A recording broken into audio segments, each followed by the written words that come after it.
Hello friends and welcome back to my channel. My name is Trisha.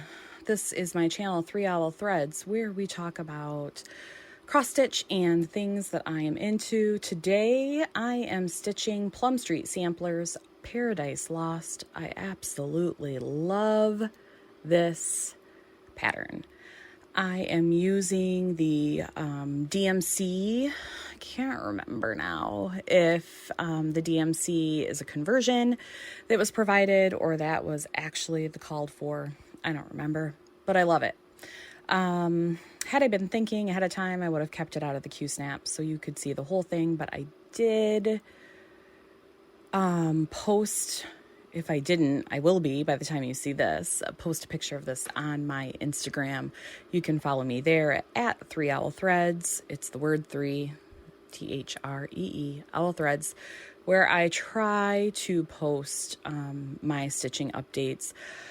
I have not been posting a lot of my stitching or crafting on my personal Instagram. If I am absolutely honest, I could just do without social media. I've considered getting rid of my Facebook, but it's tied to my business page, 3 Owl Threads. Also tied to my business Instagram. And I have an online small business. I can't make it without social media. So I'm trying to find the very delicate balance of, what I can do and what I can't do. So here we are. But if you want to follow my Instagram at 3 Owl Threads, that would be fantastic. Because you will see all of these things. Plus I post business stuff, which you may like. I don't know. Anyway, so today you're seeing this on Sunday, January 7th. It is another On Sundays We Sin. And I'm going to just take about 35 minutes for myself, which is extremely important these days. I am committed to spending time doing things that I enjoy for self-care. And sometimes that is just sitting down for 35 minutes and stitching.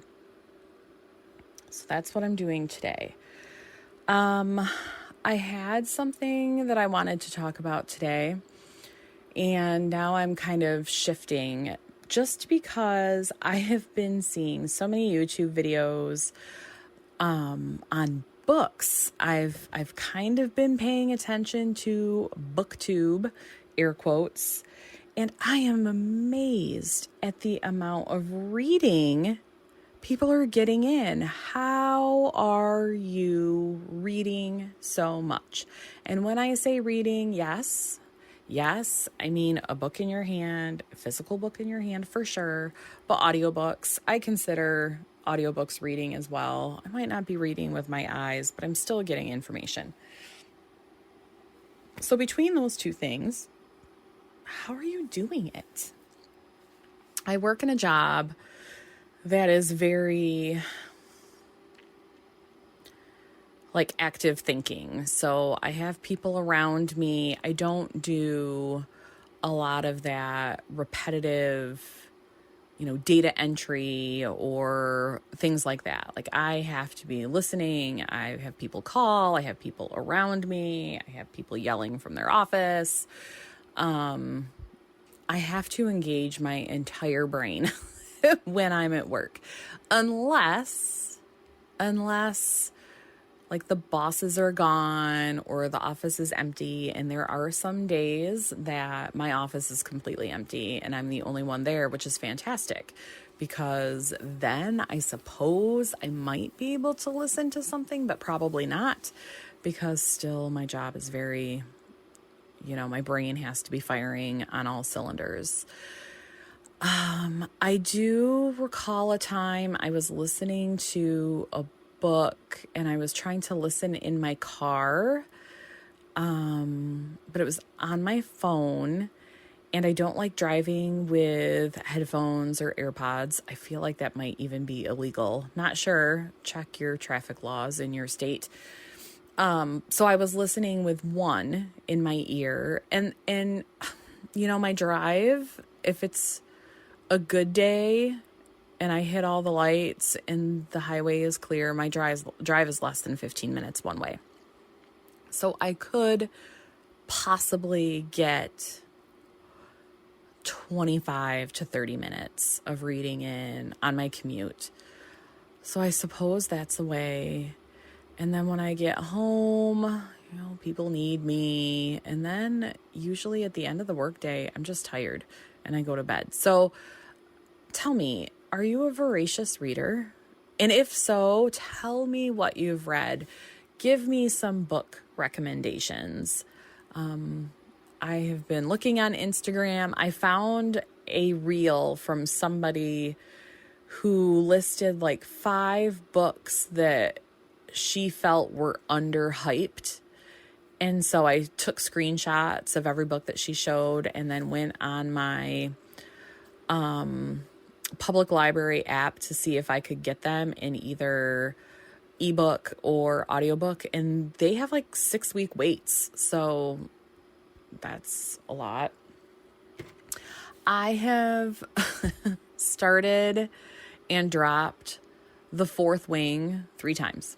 I have reserved the audiobook and the ebook 3 times between the 2 formats, and I have not gotten far. It's not that I don't like it. I think that I lose interest. Another one that so many people talked about, and I tried. I think I read maybe the first 20 or 30 pages of the ebook, is A Court of Thorns and Roses. A Court of Thorns and Roses. Is that what it's called? ACOTAR. There's a planning person that I watch for planners, and she is very enamored with the whole ACOTAR thing, and I'm like, I don't understand. So have you read that? Like, do I need to really get into it? Books that I was reading at the end of the year in 2023 is I finally was reading the Silo trilogy. Wool was the first one. I can't remember what the second one was, and I think Dust is the third. And it took me quite a few starts and restarts to get through Wool, but once I read it, I loved it. And then I started reading the second one, and then I realized there was a Netflix series, and I thought, wow, this is so cool. So I watched the Netflix series, and definitely not as much of a fan. It's good. Not as much of a fan as the books. They took liberties in the show, which of course that's what shows do. But the books were amazing. I think I bought the ebooks quite a while ago, and I can't remember if a Stitcher suggested them. Somebody on social media where I read said this is a friend of mine or this is my husband. I can't remember. And you should go check out these books because they were brand new. And so I bought them then because I love a good apocalypse story. That's kind of my favorite genre. And then I couldn't get into Wool. I just couldn't. But once I did, I was hooked. So I need to finish out that series. Sorry for the shaking. My goodness. Sometimes my legs get a little uncomfortable in this chair. So I need to finish that. I was really into last year. I was listening to the Sookie Stackhouse books that True Blood was derived from, the HBO series True Blood. They were the Southern vampire mysteries or something they were calling. Sookie Stackhouse was the main character. So I was reading a bunch of those, And I was listening to the audiobooks, and then I was also watching the series, also another series. I felt the series was fantastic, but they took some liberties with their people. The books, though, are also super fun and very just brain bubblegum. I like that too. Apparently, I think I like vampire things. And I also, several years ago, before my littlest kids, before Leaf, I was reading the Stephanie Plum series, the 1 for the money, 2 for the show, 3 for the, 4 for the blah, blah, blah. And I was trying to listen to those on audiobook, and I couldn't get into them. So I might have to just read those. I think that's better. The audiobook was annoying, and I know that there was a movie made, 1 for the money, and I heard it was horrendous. So I've never watched that. Give me some suggestions. I need to know what to read. I need to try to read something or listen. Listening is probably better. Books. The other thing that I have been super into the past week or so are YouTube debt videos. Like this whole debt-free community, they're wild. They are wild. And Leaf and I made a very concerted effort before I went back to work, when we were just a single income family. I was a stay-at-home mom. We made a very big effort to pay down any consumer debt that we have. So we have our house that we live in. We have an income property that Leaf purchased before he and I got together that my mom actually lives in. It's a duplex. My mom lives in one side. The other side is vacant because right before COVID happened, like probably December 2019, Leaf's long-term tenant moved out. And when we got in there, the place was trashed. It was trashed. So that, which really sucked because the guy, always paid his rent on time, but he was filthy. And then COVID happened. We couldn't find people to work on our house. And then as we were, air quotes, coming out of the pandemic, the wait times were so high. And then we had a person and they did some stuff and then they didn't. And then we had another person and they did. Anyway, so that's still empty. So we're losing a little bit every month on the duplex. So we have those two things.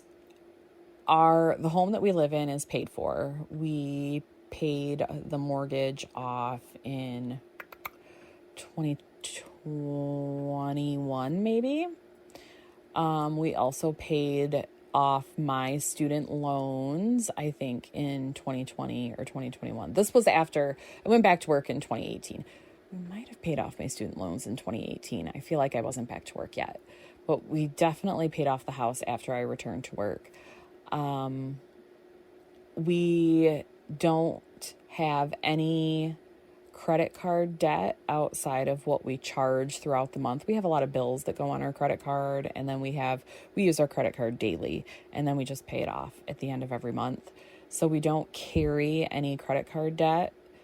And our vehicles are paid for. So we don't have any car loans, and our car insurance is PLPD. I'm assuming they call it that in every state, but just the bare bones, the other person, if you get in a car accident, everybody's covered, but nobody's paying for your car. So that's what we have right now, though one of our vehicles is dying a slow, sad death, and we are looking into replacing it. So this debt-free community, have you seen any of these videos? They have like planners and binders and spreadsheets, and they do these money saving challenges, and it's all just fascinating to me, and I'm super into it. I those people that are like, I have $300,000 in credit card debt. I'm like, oh my gosh, I can't imagine. And then I watched a video today, and there was a single mom. I don't know what her income is. I don't believe she was a low income person, but single mom. I think she has like a 3-year-old, and she saved over $36,000 in 2023 between her like 401k, though I don't think it was a 401k, it was something else. She had maybe like a Roth IRA. She stuffed cash envelopes. She has an account for her child for college, and an investment account for her child, like a high yield savings account. And then, yeah, just cash. She did like cash challenges. $36,000. I thought, wow, that is amazing. So I have been looking at all those videos, usually while I'm stitching. In fact, I think during this time when I'm stitching this, I'm actually watching the YouTube channel. I think it's called I Can Make You Rich. It's Ramit somebody. I can't remember his last name. And he does this amazing podcast where he brings on couples and they talk about finances and, what they need to do to be in a better financial place. And I love it. So that's, I guess, starting out the new year with books and saving money. I don't know.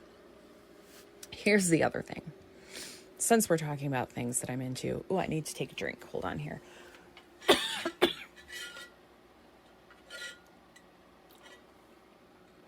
Apologies. I'm dry. Guilty pleasures for TV. Here's the other thing I need to know. Leave me a comment and let me know what you're watching. So I have been completely into Sister Wives.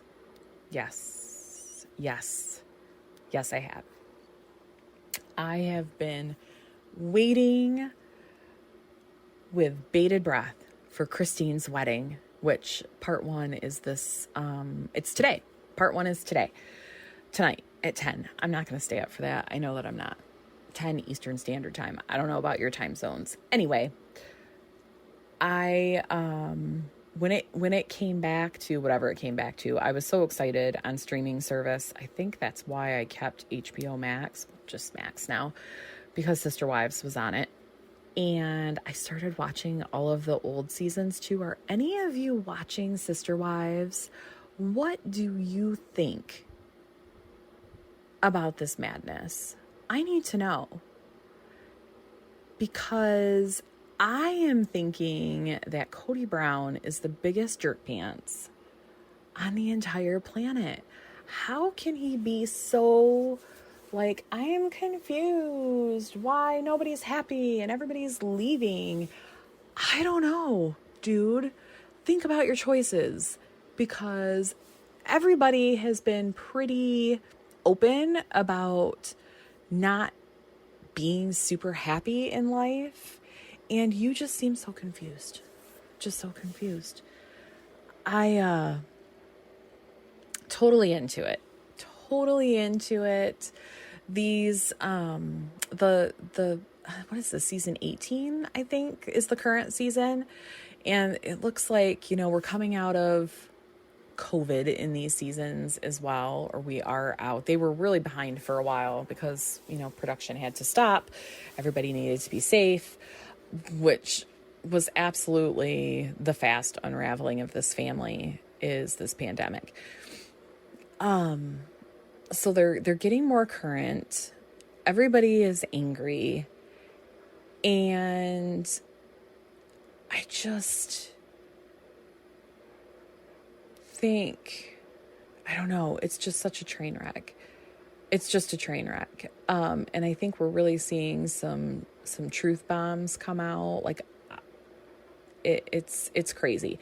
I don't see how this series is going to last much longer. I mean, the Sister Wives are no more. They aren't Sister Wives anymore. Maybe they'll do a spinoff. Oh, look, there's Lola. Maybe they'll do a spinoff with Christine and Janelle, but they live in separate places. You know, Christine lives in Utah and Janelle has stayed in Flagstaff. And they get together, but I don't know how much. I don't know. It's just crazy. And what I have found is I'm very interested in Sister Wives, but I cannot watch any other reality show that has polygamy in it. It makes me cringe. What is that? I have tried watching My Five Wives. I was into it for a little bit, but then I just had to stop. That family seemed okay. I don't know if they're still together. I'm not sure. I haven't checked up on them.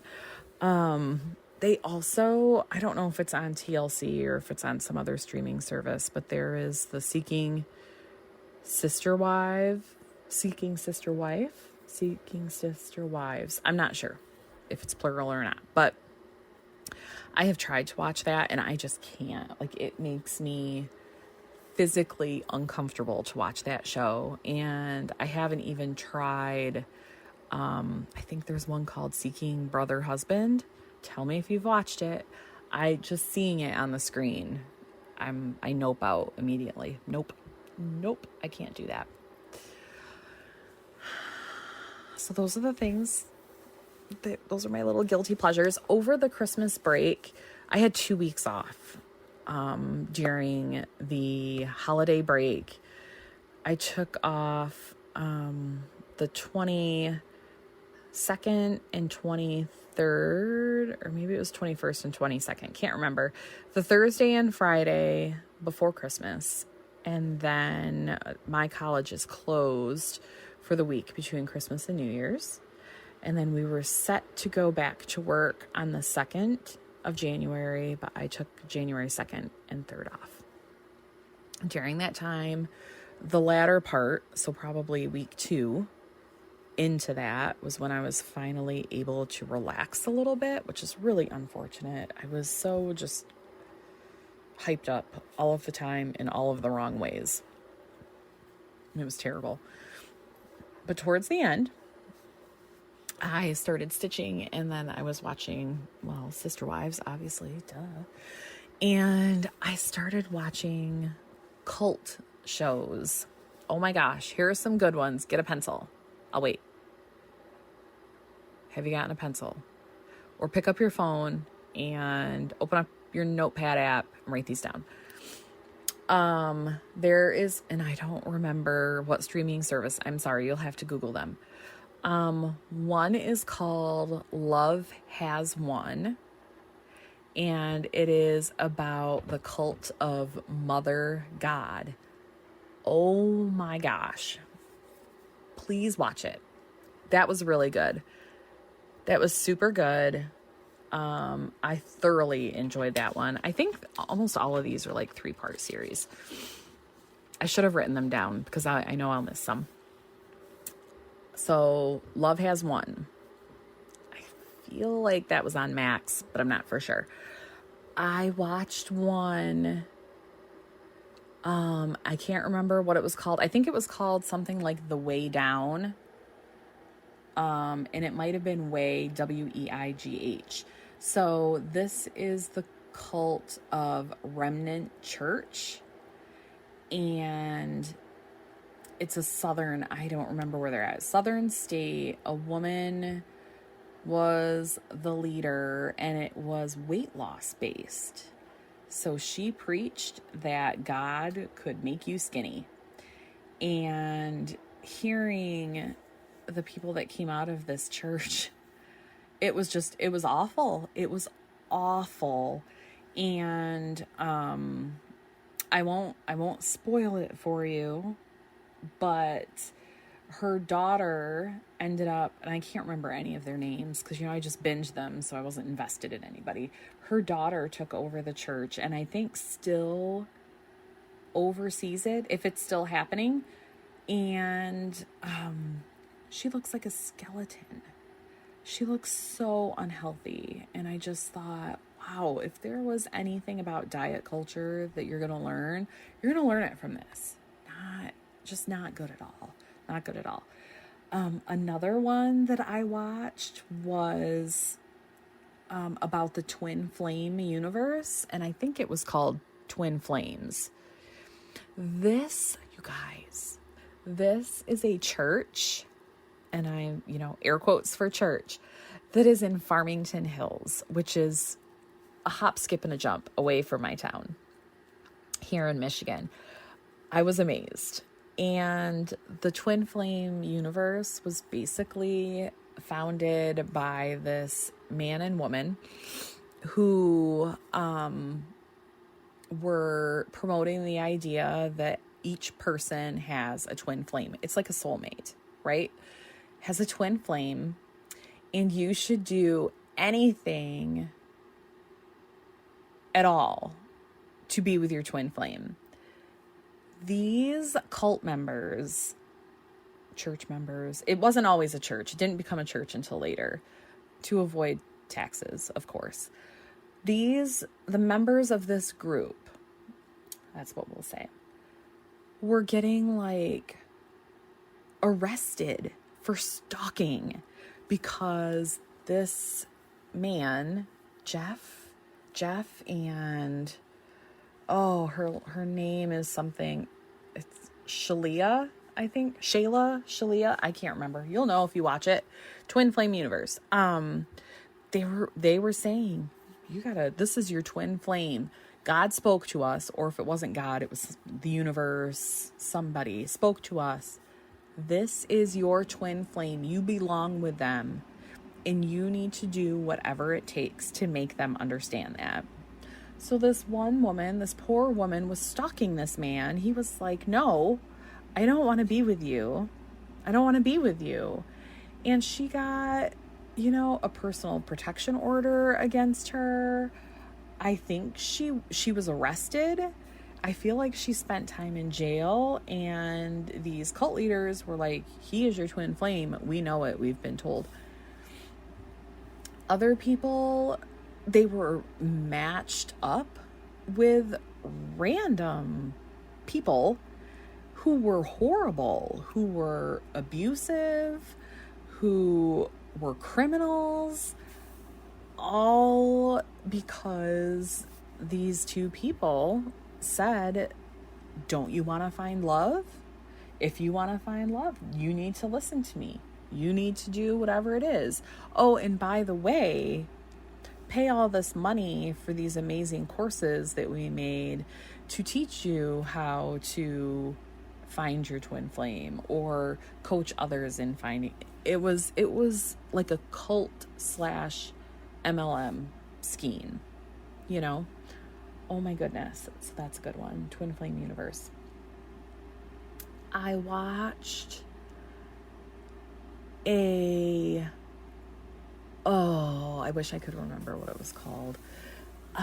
It was a true crime documentary on this couple that met in Virginia at college.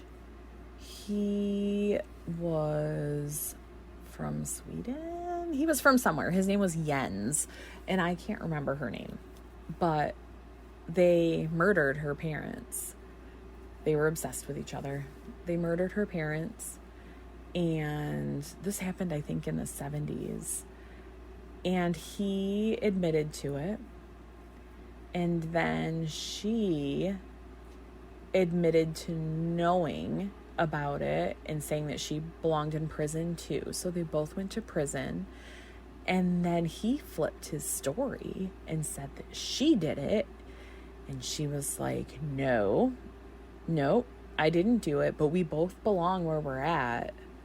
We both played a part in it, but I'm not the one who murdered them, but I knew he was going to.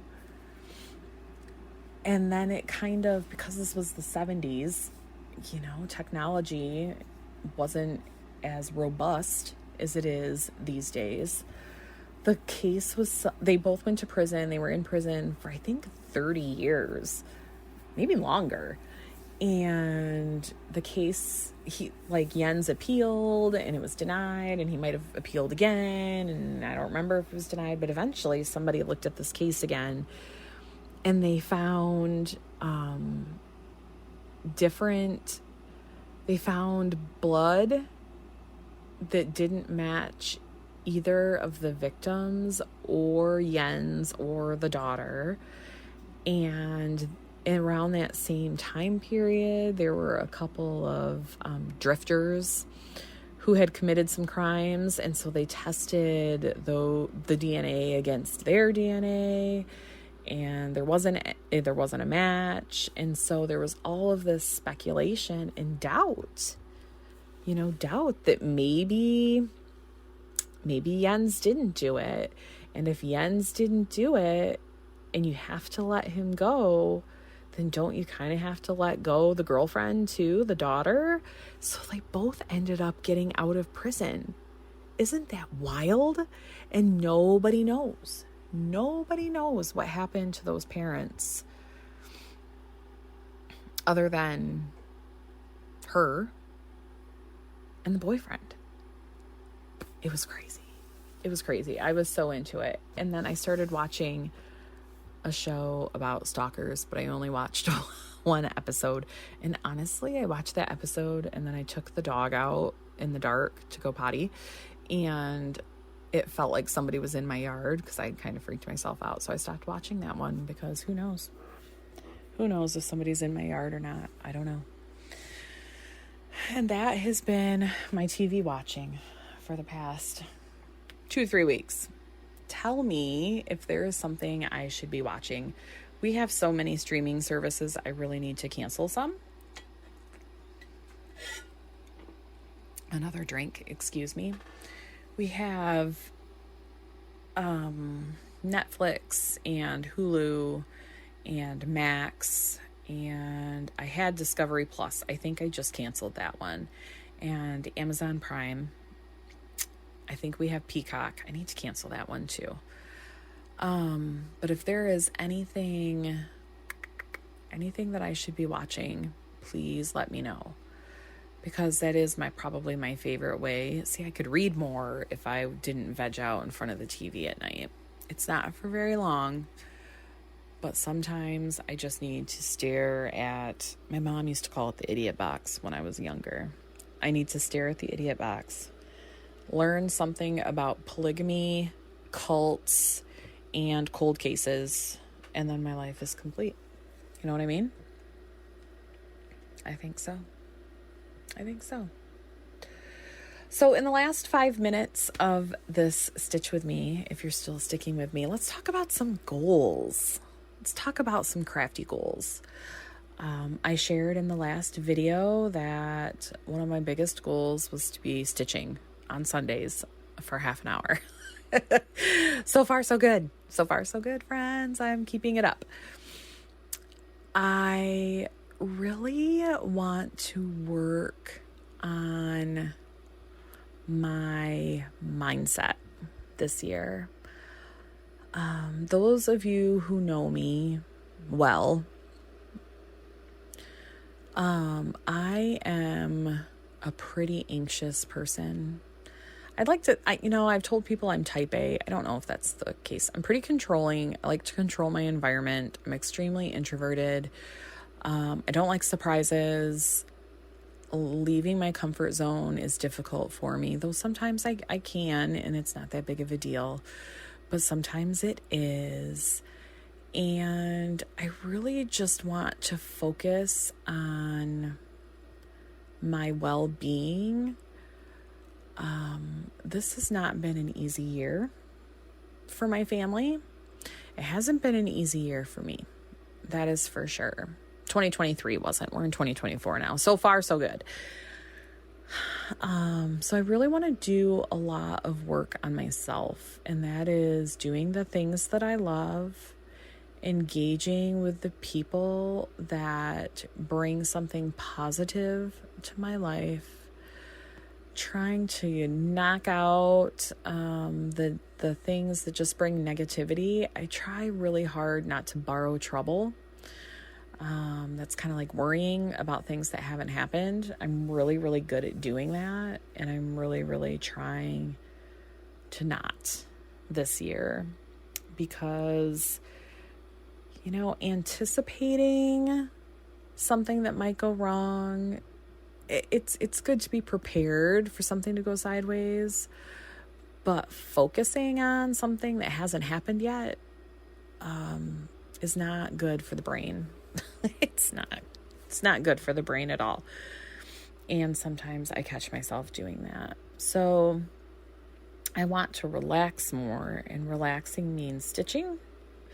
It means reading, why we're having those conversations today. It means vegging in front of the TV if that's what I need to do. It really just means that I am keeping myself balanced. I am keeping myself equalized. I can't think of the word. There's a word. And regulated. That's it. That's the word that I'm looking for. I just need to keep myself regulated. And sometimes that means taking a break from things, and sometimes it means pushing yourself a little bit. So I'm going to be practicing both of those. I'm going to be practicing both of those things. Keeping myself regulated, pushing myself a little bit, but recognizing when it's too much and pulling back when I need to, and not feeling guilty. I will take just about a minute and let you know that I was talking to my therapist the other day. If you are in a place where you can take advantage of therapy, I suggest everybody take advantage of therapy once in a while if you can. We were talking about how I have been trying to disengage from people over the holidays, or how I try to, because it gets really overwhelming and I start to worry about how taxed I'm going to feel. And I asked her, is that selfish? Is that selfish to just want to pull away and just be by myself and take care of myself and my family? Is that selfish of me? And she actually said, no. It's actually amazing that you are so in tune with yourself and you are self-aware enough to know what you need to survive mentally and physically. So I'm just going to let you all know that it is okay. It's okay. It's okay to pull back and do what we need to do for ourselves. And I hope you all are practicing some self-care. And I look forward to spending some time with